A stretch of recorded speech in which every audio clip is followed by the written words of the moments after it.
Hello dear student, हमारे इस class में आपका स्वागत है और चैनल का नाम है हैजटैग अभिषेक एजुकेशन, जो कि गाइस हमारा न्यू चैनल है, तो चैनल को सब्सक्राइब करें जरूर। तो क्वेश्चन स्क्रीन पर लिखकर आ रहा है कि 40 किग्रा द्रव्यमान का एक पिंड धरती से 5 मीटर की ऊंचाई तक उठाया जाता है, इसकी स्थितिज ऊर्जा कितनी होगी।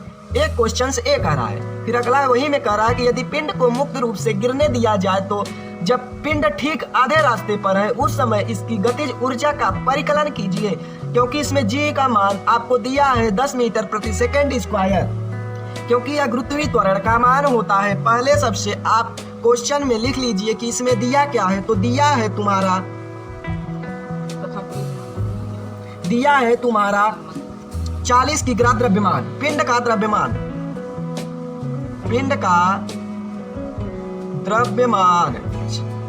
द्रव्यमान आपको दिया है 40 किग्रा, यानी कि m इक्वल टू 40 किग्रा। इसका शॉर्ट फॉर्म मास द्रव्यमान केजी किग्रा इतना हो गया। अब पृथ्वी तल से पिंड की ऊंचाई, पृथ्वी तल से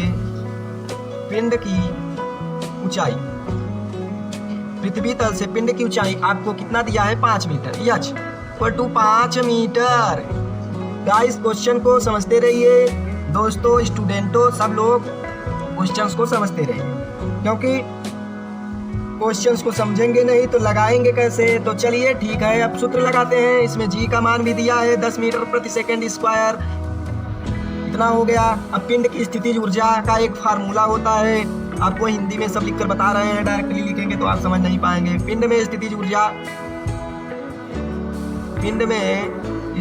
ऊर्जा बराबर ईपी कितना होता है, इसको ईपी द्रव्यमान गुणे गुरुत्वीय त्वरण गुणे ऊंचाई, इसको शॉर्ट फॉर्म में कहते हैं कि पोटेंशियल एनर्जी बराबर mgh। ये आपका हो गया फार्मूला।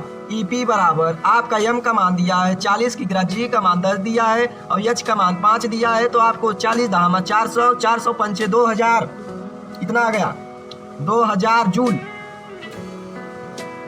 पोटेंशियल एनर्जी स्थितिज ऊर्जा, क्योंकि ऊर्जा का मात्रक जूल होता ही है, इतना आ गया। अब नेक्स्ट क्वेश्चन में कह रहा है कि यदि पिंड को मुक्त रूप से गिरने दिया जाए तो जब पिंड ठीक आधे रास्ते पर हो उस समय इसकी गतिज ऊर्जा का परिकलन कीजिए। गाइस, जब अगर किसी भी पिंड ऊपर से गिरेगा तो उसकी स्थितिज ऊर्जा गतिज ऊर्जा में परिवर्तित हो जाएगी, तथा ठीक आधे रास्ते पर उसकी प्रारंभिक स्थितिज ऊर्जा का आधा भाग गतिज ऊर्जा में परिवर्तित हो जाएगा। तो गतिज ऊर्जा बराबर पिंड के आधे रास्ते की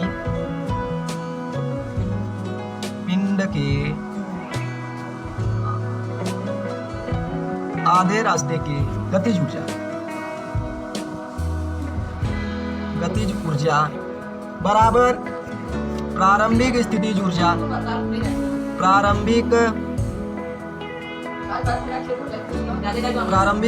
ऊर्जा बटे 2। तो प्रारंभिक स्थितिज ऊर्जा दिया है इसमें 2000 जूल बटा 2, 2000 बटा 2, तो यहाँ 2 से 2 कैंसिल हो गया, आपका आ गया 1000 जूल।